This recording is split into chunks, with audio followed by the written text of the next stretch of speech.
Mechanism of action, journey from pathophysiology to drug discovery. This episode is called Animal Cruelty, Obliterating Arteries and Insurance Actuaries, How Medicine Recognized the Dangers of Hypertension. Welcome to an episode of Mechanism of Action. Today's topic is the history of blood pressure. So this is actually going to be a series of talks. The mechanism of action goal is to kind of uncover the story behind medications, the genesis of the medication, and the idea behind it, and how it evolved over time until production of the medication. To start with that, though, I think it's really good to go back into the overview of what blood pressure is, because this series is going to focus on various blood pressure medications or antihypertensive medications. But before learning about each individual antihypertensive medication, I think it's best to kind of understand what was the general understanding of blood pressure at the time, and how modern medicine slowly start to understand and appreciate the dangers of elevated blood pressure. The additional episodes after this will focus on certain antihypertensives like thiazides, diuretics, ACE inhibitors, mercury diuretics. We're going to go into some really interesting topics, and I think you'll learn a lot about the history and how these mechanisms were elucidated over time. But again, this kind of starter episode is going to focus on just what was the understanding of blood pressure. How did we start figuring out that maybe it's a good idea to start lowering blood pressure in patients? To give an overview, blood pressure is one of the vital measurements in medicine. What does that mean? So vital primarily referring to heart rate, respiratory rate, temperature, and blood pressure. Things that you're looking really quickly, like they're checking the blood pressure, checking the heart rate, checking the respiratory rate, to kind of get a gauge of how the patient's doing, the vitals of the patient. And it's considered a vital measurement of patients now, but it wasn't actually for a very long time. In the outpatient setting, depending on the doctor you're seeing, it's usually checked once, but in the inpatient setting, when a patient's actually admitted to the hospital, they may be checked dozens of times a day. Patients in the ICU who are critically ill may have a continuous blood pressure monitor, or actually have a needle going into one of their blood vessels. So think of blood pressure as a fundamental part of medicine now. Let's start with, what is blood pressure? Well, blood is a liquid. I think we could all be on board with that. Let's agree to something here. That blood is liquid. The blood is in the blood vessel, whether it is in an artery or a vein. An artery is a vessel going away from the heart to deliver oxygenated blood. So the blood that just went through the lungs, got oxygen, goes into the left side of the heart, and that pumps out to the systemic circulation, delivering all the oxygen to the tissues. Then after the oxygen has been transported to the muscles and tissue, the deoxygenated blood goes to the right side of the heart, and the right side pumps to the lungs oxygenated again, goes back to the left side of the heart, left side pumps out to the body, okay? So the arteries are the higher pressure system because the heart is directly pumping it, and you need to have enough pressure to kind of shoot off into the rest of the whole body. Because it's a higher pressure system, arteries, in contrast to veins, have much thicker walls. They can handle more pressure over time. When you measure that pressure, you get a systolic number, which is the top number. So you have like a blood pressure of 120 millimeters of mercury over 70 millimeters of mercury. The top number, systole, is where we think about the heart contracting. The heart contracts and that number goes up. That moment in between the contraction, where the heart's just hanging out for a second, that's the diastolic number. So that's the lower number. So the highest part, the highest blood pressure, where that heart is actually pumping and pushing and contracting and increasing pressure, is systolic. The number where the heart's relaxing for a split second is the diastolic. A normal blood pressure now we think about is less than 120 over 80. A high blood pressure may be like 150 over 90, for example, but that has changed dramatically over time. Elevated blood pressure is called hyper, as in a lot, and tension, which is another term for pressure, so hypertension. Probably the majority of people above the age of 50 are on medication to lower their blood pressure. It's a common phenomenon for people to be on blood pressure medications. And we think of it as this part of life as we get older, but at least now we recognize that it is dangerous to have consistently elevated blood pressure. We'll talk about it a little bit later on if that's really a normal part of life. So we lower blood pressure to reduce the risk of certain comorbidities, where you have increased risk of cardiovascular disease or heart attacks or heart failure, increased risk of kidney disease, increased risk of strokes in people who have long-standing elevated blood pressure. It's a pretty solid rock we're standing on. Not too many people will disagree with that. But you may be surprised to hear that it's a relatively new discovery. Up and through the 1960s, I was kind of surprised when I was digging through the story of thiazide diuretics and ACE inhibitors that medicine had an aggressive indifference to the idea of lowering blood pressure and how important it is to lower blood pressure. So that's kind of the story we're going to tell today. We're going to focus on the discovery of blood pressure and how we got better at measuring it, and the slow road to recognizing that too high levels of blood pressure are bad for you. Before we dive into the direct history of blood pressure, I want to talk about a comment I made earlier where I talked about how it's kind of a normal part of life that people have elevated blood pressure after the age 40 to 50. But that's probably not true the more we learn about things. There was some excitement a few years ago where some advanced imaging was done on mummies in Egypt that were found to have atherosclerosis. And they're like, oh, look, people have had heart disease since the dawn of time, even before we had processed foods in the 20th century. So maybe heart attacks and cholesterol are just a part of human life, including blood pressure. But it turns out that when you're looking at people who lived in Egypt thousands of years ago, maybe the pharaohs and people who were entombed in pyramid may not have completely represented the normal people, right? That almost like looking at British kings over the last centuries, a lot of them had obesity and gout. And then we say, oh, it looks like gout was really common. But that'd actually be wrong, right? Because gout was not so common in the last few centuries. Typically, people who have gout have high uric acid, are often overweight, and often have potential kidney disease. So if you just looked at kings who didn't move as much and ate a lot, they had a higher risk of gout. But in reality, the people who were working and not eating very much probably did not have gout. The point is, looking at the person who was buried in a pyramid may not have been the most representative person in the era. A few studies looked at cultures who are far removed from Western society, and they found that their tendency to have hypertension as people age is actually very rare. The one interesting study more recently was the Yanomami group, who lives in the mountains or rainforest of Brazil and southern Venezuela. They're hunter-gatherers, but also garden. They eat spice and roots with hot pepper, but no added salts.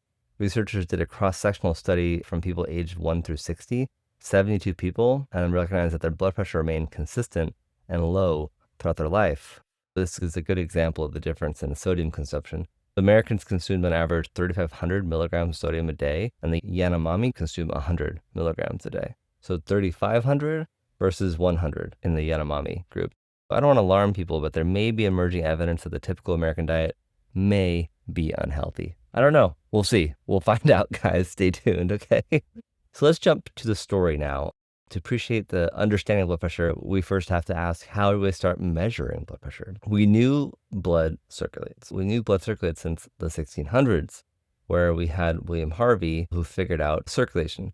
But we didn't totally understand that fluid had pressure. It wasn't until there was a French prodigy by the name of Blaise Pascal, which is a great name, who was a mathematician and philosopher. He formulated the concept of pressure transmission within fluids. A quick aside, he's a French prodigy in multiple areas of expertise. At 17, he published his first major essay on the mathematics of cone sections that apparently rocked the mathematic world. So you know this guy had no trouble getting a date for prom. A few years later, he developed the first mechanical calculator. A few of these still exist and is considered the first calculator. So he's a pretty impressive guy. That was thought to be his major contribution to the world, was that calculator. But no one really talks about that. But people still talk about Pascal's law, which is a change in pressure applied to an enclosed incompressible fluid is transmitted to all portions of the fluid and to the walls of the container, i.e. the blood vessel and the endothelius line in the blood vessel. That incompressible fluid, all the pressure within it transmits to all surfaces within the vessel. You probably remember a drawing of a tube in physics with arrows pointing out to the different walls in all directions. That's talking about Pascal's law, and there's a big important step with actually starting to get people to pay attention to blood pressure. Daniel Bernoulli was also recognized. He discovered velocity and fluid changes with respect to pressure, and so we got Bernoulli's principle after that. We got a principle and we got a law. Now it's time to experiment. And for that, how do we experiment in 1700? Well, we need a wealthy elite who didn't have to do a whole lot. He just got to sit around and think about things. He didn't have to spend every moment of his life collecting food for his family so they survived the next day. We have the English clergyman by the name of Stephen Hales, a clergyman with a scientific bent. He actually originally worked on botany, studying, wait for it, plant respirations. I know. Woof. That is exciting. One interesting thing about Stephen was, as botanists do, he became interested in the flow of tree sap. If you poked a hole in the side of a tree, sap came out, and he studied pressure of sap at different heights, and he actually determined the sap flows upwards. Then he wanted to measure the sap of living creatures, i.e. blood pressure in animals. which provokes some controversy, which I'll get to. So now we're back in 1733, okay? And it's a famous story, if you haven't heard it. Stephen Hale connects a brass pipe connected to a glass tube into a horse's crural artery. What is a crural artery, you may be asking? It is a vessel between the knees and the ankle of a horse. It includes the anterior tibial, posterior tibial, and peroneal artery. He set this like big 9-foot glass tube. It's like the horse was basically tied down, alive, by the way, and awake. So poor horse. And they stuck this needle into the artery of the leg of the horse and then set it up to this glass tube and wanted to see how high the blood would go. And they found out that it went 8 feet up. So this blood actually has a pressure in it. And he actually recognized a few other interesting things. He recognized that as the heart rate changes, the blood pressure changes. He also recognized by poking different areas that arteries have higher blood pressure than veins. He also recognized that larger animals tended to have higher blood pressure and smaller animals tended to have lower blood pressure. Yes, he did this in a whole lot of different animals, not just large horses. He wrote them down and published it in a New York Times bestseller and page-turner called Hemostatic, which is not actually a New York Times bestseller. But anyway, he wrote it in a book that was actually pretty famous in the day. One thing I was surprised at is when I was reading about him, people were pretty pissed about his experiments on animals. A poet named Thomas Twining publicly saying that Stephen Hale was a barbarian because of what he did to animals for his studies. Thomas Twining even wrote a poem about Hale's barbarity. Ready?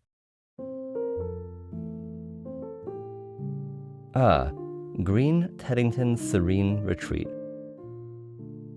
for philosophical studies meet, where the good pastor Stephen Hales weighed moisture in a pair of scales, to lingering death put mares and dogs, and stripped the skins from living frogs.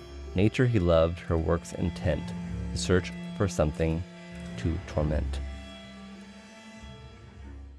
That's like, what? Okay, so a lot of people did not have good feelings about what Stephen Hales was doing to animals, but nonetheless, he discovered something pretty important in the circulatory flow that was occurring and a pressure to it. So did this change our understanding of medicine? No, not so much. And as you can probably make sense why, is because at that point, we would have been measuring blood pressure by putting a needle into someone's artery, then holding a 10-foot glass tube next to the patient and see how high the blood shoots up. You probably wouldn't get a whole lot of patient returning to your clinic if you had to do that. And people they're not going to do that, right? So this is just relegated to the poor animals. We got a little step closer to practicality when we got Dr. Carl Ludwig's amazing revolving kymograph attached to Bassul's mercury manometer. For the few of you not familiar with Carl Ludwig's amazing revolving kymograph attached to Bassul's mercury manometry, I guess I'll go ahead and explain it a little bit. Let's start with the kymograph part of it. It's a revolving circular drum with paper wrapped around it, and it turned constantly. There's this little plate the size of a quarter that hooked up to this little stylus drawing device that would move and draw the pen on the paper that was turning, creating a trace that showed changes over time. You can get various measurements of movement on that. The plate apparently was sensitive enough that you could put a radial artery against it, and then that would be transferred to the pen on that kind of move and mark pulse. Or you could put it against someone's chest and be able to measure respiration. Now, if you put Bassul's mercury manometry with it, you can actually measure blood pressure. What is Bassul's mercury manometry, you might ask? A tube of mercury put against the cannula inserted into the animal's artery. The pressure from the blood would then push the mercury up to a certain level. It's a way to measure accurately with millimeters per mercury. With that push against the cannula, you can transfer that to the little plate, and that would measure ups and downs of blood pressure onto the kymograph. That's what was done for decades, basically. And again, it's very invasive, so it's mostly done on animals. Many of the early studies on blood pressure medications was in animals, and they were using the kymograph. That'll be in the upcoming episodes. Then we get the non-invasive measurements. The next step, big step, comes in 1855. We get Karl von Verrot, and he would try a different approach where he would say, well, you could measure the pressure within a vessel if you knew the external amount of pressure it took to obliterate the vessel.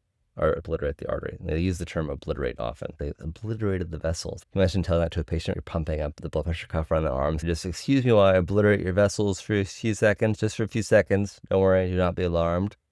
So he developed this sphingomograph. And it was a metallic measurement contraption that wrapped around the radial artery in the wrist. Then you can put sequential weights, greater and greater and greater, to this plate on the arm.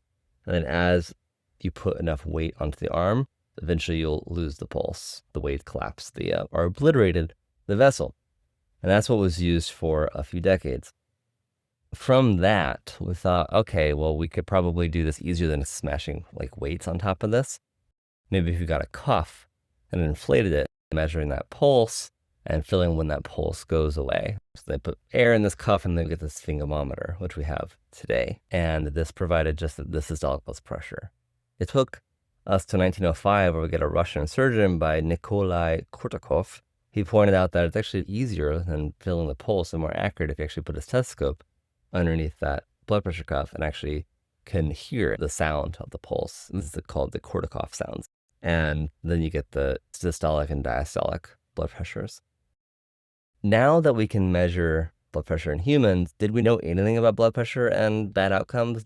Not really. There was some information early on. Dr. Richard Bright, you may have heard. He's like the father of nephrology. In mid-1800s, he noted patients with shrunken, sclerosed kidneys often had thickening of the left ventricles. We now know that people who had really bad kidney disease often had elevated blood pressure. The elevated blood pressure caused kidney disease or vice versa. All that elevated blood pressure put that much more pressure on the side of the heart that the heart's trying to pump against, causes thickening and hypertrophy of that side of the heart. So he didn't know that. He just recognized there's some sort of connection between the kidney and the heart. Did medicine overall care? The answer is almost an overwhelming no. People did not care so much. People noted some had higher numbers, some had lower numbers, but everyone who was checked seemed to be normal. So why do I always talk about that people were normal when I checked it? Keep in mind that other vitals like temperature, if it was really low or really, really high, the patient usually knew about it. Or if their heart rate was 40, the normal heart rate's 70 or 80, or if their heart rate's 200, the patient probably knows about it. If the patient's respiration rate is 50 instead of normal like 16, the patient probably knows about it. With blood pressure, the vast majority of patients did not know about it. People just thought, hey, this patient feels fine. His blood pressure is like 200 over 105, but he's fine. I mean, he feels fine. All the other vitals, if they're really far out of whack, the patient usually knows about it. With blood pressure, there wasn't a whole lot of excitement about lowering the blood pressure, or even the recognition of being too high was a problem. It was just a number that we looked at in medicine. But it was noted that the older you got, the more likely that the blood pressure could be elevated compared to someone in their 20s, for example. And they actually coined the term essential hypertension in 1911 to describe elevated blood pressure in individuals. There's some theories of why the term essential was used. It was considered essential when there's no identifiable cause for blood pressure to increase as we age. They also talked about it may be an essential beneficial compensation to ensure organ flow, i.e. people who got older, the blood vessels didn't work as well, so the blood pressure had to increase to keep that blood flow consistent to the organs. That was a theory, and it turned out to be completely not true, but it was considered a beneficial compensation as people got older. So maybe it's not necessarily a bad thing, maybe it's an essential thing, right? Although within a decade of that recognition of essential, the Mayo Clinic actually produces the first paper recognizing malignant hypertension. What is malignant hypertension? That's where like people are coming in with organ damage secondary to the elevated blood pressure. The Mayo Clinic publishes this description in 1928 of this group of patients who came in with very elevated blood pressure, and they often all died. The paper takes special note to recognize the renal histology, demonstrating quote-unquote diffuse changes to glomeruli, tubules, arterioles, and arteries. Diffuse narrowing of the lumen and increased number of endothelial cells, which is now what we call onion skinning of the blood vessels within the kidney. To say at the time that medicine didn't really care about elevated blood pressure is not totally true. We recognize that really high blood pressure could kill you. But by and by, on the day-to-day basis, people coming into your clinic feeling fine with a blood pressure of the 200s, people didn't seem to take much care for it. And remember, it's like, hey man, it's like essential, bro. You gotta compensate those blood vessels. The next section, I'm gonna travel through some people's perspectives, some famous clinicians' perspectives on elevated blood pressure and what their take was. I want to start with the most famous of all, Dr. William Osler.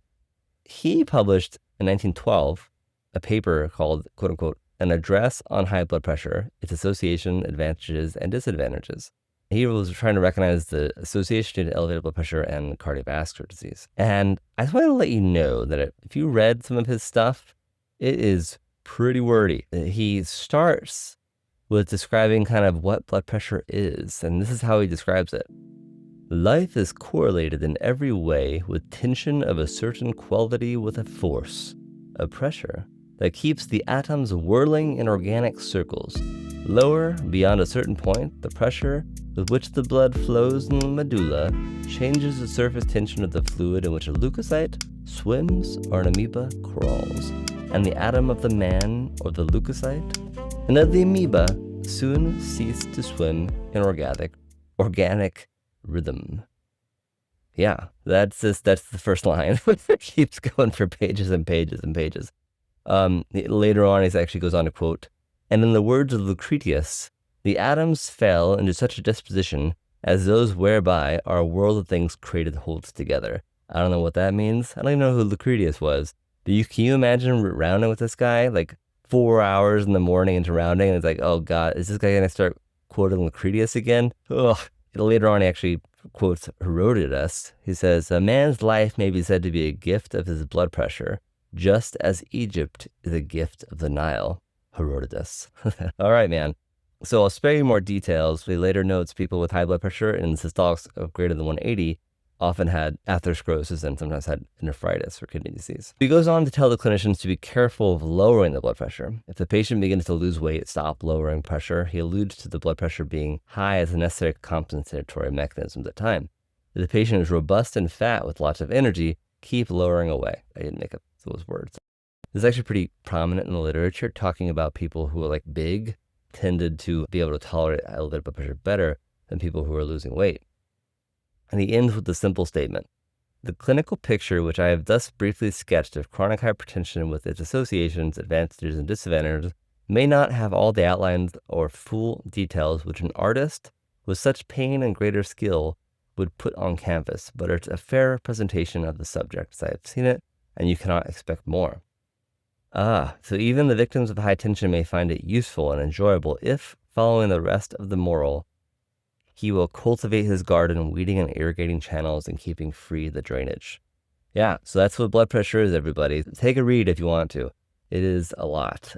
As Oscar said, there's maybe some patients that you should lower the pressure, but it wasn't well supported, to say the least. A few decades later, 1931, John Hay, a well-respected professor of medicine, wrote that there is some truth in the saying that the greatest danger to a man with high blood pressure lies in its discovery, because then some fool is certain to try and reduce it. P.D. White, in 1931, also wrote, "Hypertension may be an important compensatory mechanism which should not be tampered with, even were it certain that it would control it."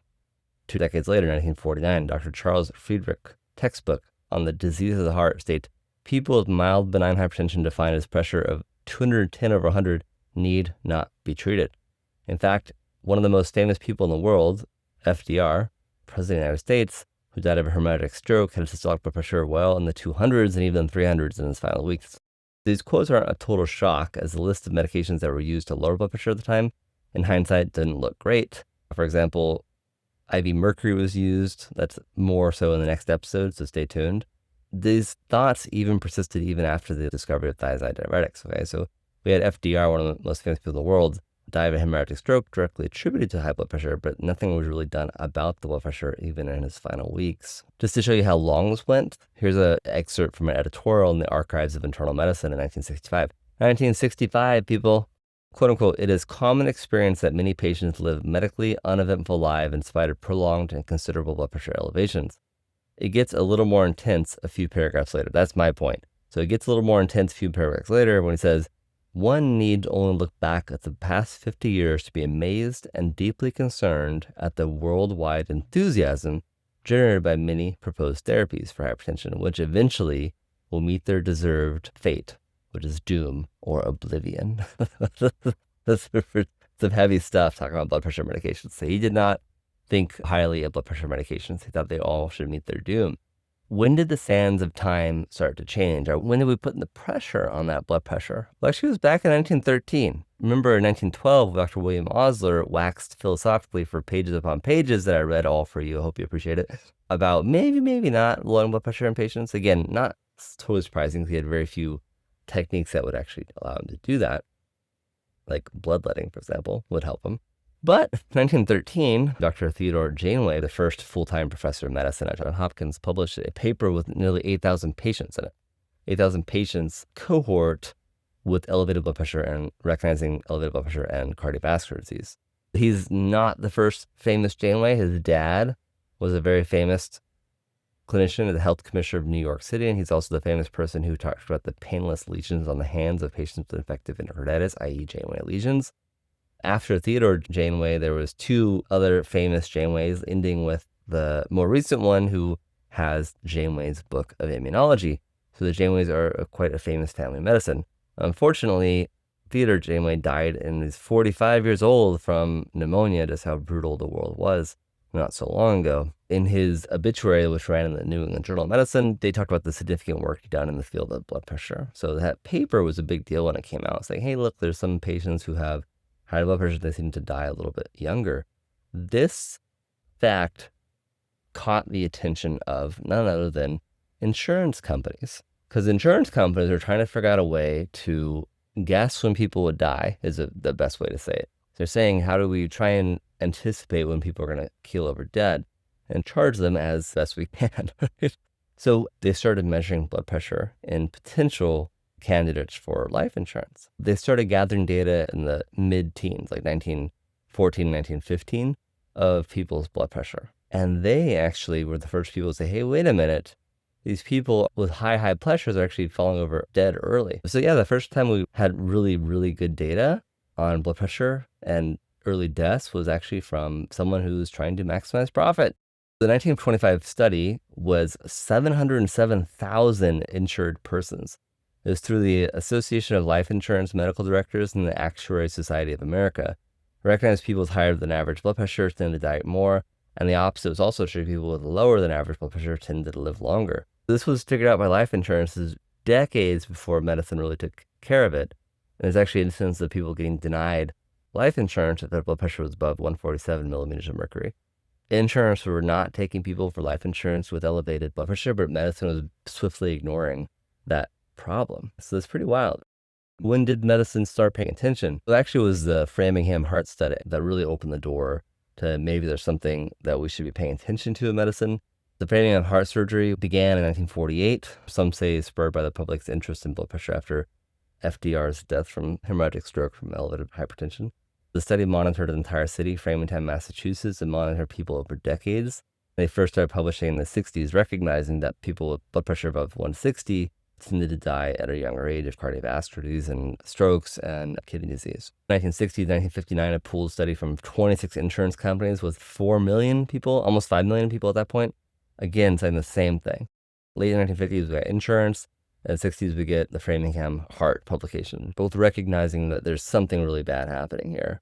It actually led to the first randomized controlled trial with multiple blood pressure medications done at the Veterans Association, or the VA, in the mid-60s. And we're going to highlight that whole story in the future episodes. In the rest of this series, we're going to dig into the initial interventions, some really weird things like sodium thioperoxide, reserpine, bloodletting, and then dive into history of low sodium diets, when they were recognized to be beneficial.